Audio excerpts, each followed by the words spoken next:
Mga kababayan, gising na ba ang lahat? Dahil ngayong araw na ito, tila sumabog ang bulkan. Sumabog ang bulkan ng katotohanan sa harap ng mga mapanirang propaganda. Breaking news tayo, mga kaibigan. Manny Piñol, binasag si Sunny Trillanes. At hindi lang yan, si Attorney Salvador Panelo, hindi na nakatiis, handa ng kasuhan ang mismong AMLC Direktor. Ano nga ba ang nangyayari sa ating bansa? Bakit tila paulit-ulit ang script ng iisang tao? Is it a recycled script or a desperate move? Welcome back sa hashtag #WalkWithLan, kung saan hindi tayo basta-basta naniniwala sa sabi-sabi. Dito, we analyze facts with logic and wit. Pag-usapan muna natin itong si dating DA Secretary Manny Piñol. Alam niyo ba, si Piñol hindi yan kilala sa pagiging madaldal lang. He is a man of action. Kumakailan, rumesbak siya para sa kaibigang si Sammy Uy na pilit kinakaladkad ni Trillanes sa issue ng droga. Piñol called it out for what it is: abdominal, abominable, and evil. Politics is a dirty game. We know that. Pero sisirain mo ang reputasyon ng mga pribadong tao para lang sa iyong political agenda, that's hitting below the belt. Bakit ba kasi si Trillanes tila naging professional accuser na? Alam nyo, kung may Olympic event sa recycling of allegations, baka gold medalist na itong si Sunny. Laging may pasabog pero laging sumasabog sa sariling mukha. Dito naman tayo sa panig ng batas. Si Attorney Salvador Panelo, the man, the scarf, and the legal mastermind. Malinaw ang kanyang posisyon kung may nilabag na confidentiality rules ang AMLC or if there is a breach of protocol sa paglalabas ng impormasyon, someone has to pay. And let's be honest, bakit tila ang bilis lumabas ng impormasyon kapag laban sa mga Duterte? Pero pagdating sa ibang opisyal, parang pagong ang proseso.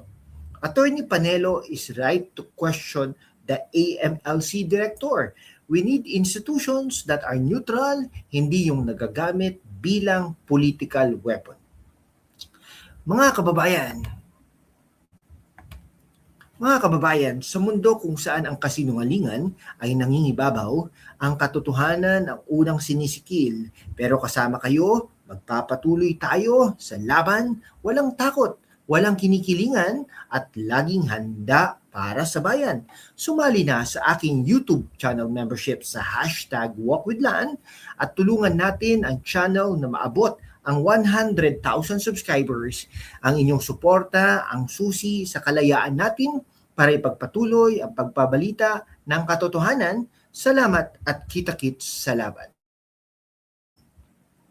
Okay mga kaibigan, para sa ating mga kabataang nanonood at sa ating mga bayaning OFWs sa Middle East, Europe at Hong Kong, bakit ito mahalaga sa inyo? It's all about stability. Kapag ang politika natin ay puno ng ingay at imbento, ang focus ng ekonomiya ay nawawala.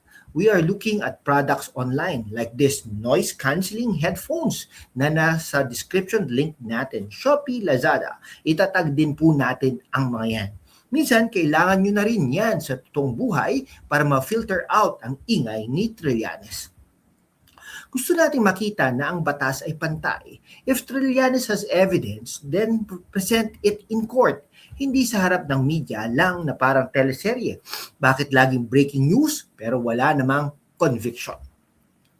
Okay Speaking of being prepared, habang nag-aabang tayo sa susunod na legal move ni Panelo, make sure din na prepared kayo sa buhay. Check out our high-capacity power bank and wireless lavalier mic in the links below. Perfect ito kung gusto nyo ring mag-record ng inyong mga reaksyon at maging boses ng katotohanan sa inyong mga komunidad.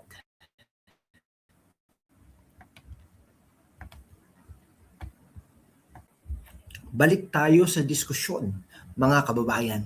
Bakit ko sinabing recycled ang galaw ni Trillanes? If you look back since 2016, ang pattern ay laging pareho. Maglalabas ng bank documents, sasabihin galing sa reliable source, gagawa ng malaking ingay sa media, pero kapag tinanong na sa korte o sa tamang ahensya, biglang naglalaho ang linaw. Ito ang punto ni Manny Piñol. Ang pagdawit sa mga taong tulad ni Sammy Uy ay hindi lang basta political attack, it's character assassination. Bakit kailangang idamay ang mga taong nananahimik? Simple lang, guilt by association. Gusto nilang palabasin na ang lahat ng nakapaligid sa mga Duterte ay madumi. Pero ang tanong, nasaan ang matibay na ebidensya? Kaya naman, itong si Attorney Panelo, hindi na uupo lang sa tabi. Ang kanyang banta sa AMLC Director ay isang wake-up call. If the AMLC allows itself to be a source of leak or unverified data, nawawala ang integridad ng ating financial system. Hindi pwedeng gawing vending machine ng black propaganda ang isang seryosong ahensya ng gobyerno. Alam nyo, para rin itong anti-radiation glasses na nasa link natin sa Shopee at Lazada. Itatag din po natin yung mga yan. Minsan masyadong masakit sa mata ang tindi ng blue light o kasinungalingan sa social media. Kailangan natin ng proteksyon, kailangan natin ng filter para makita ang katotohanan sa gitna ng glare ng fake news. Para sa ating mga OFWs, alam namin na masakit sa loob na makitang nagkakagulo ang bansa dahil sa mga personal na ambisyon ng ilang politiko. You work hard abroad, sending remittances to keep your economy afloat. Tapos ang maririnig nyo sa balita ay puro bangayan na wala namang nararating sa korte.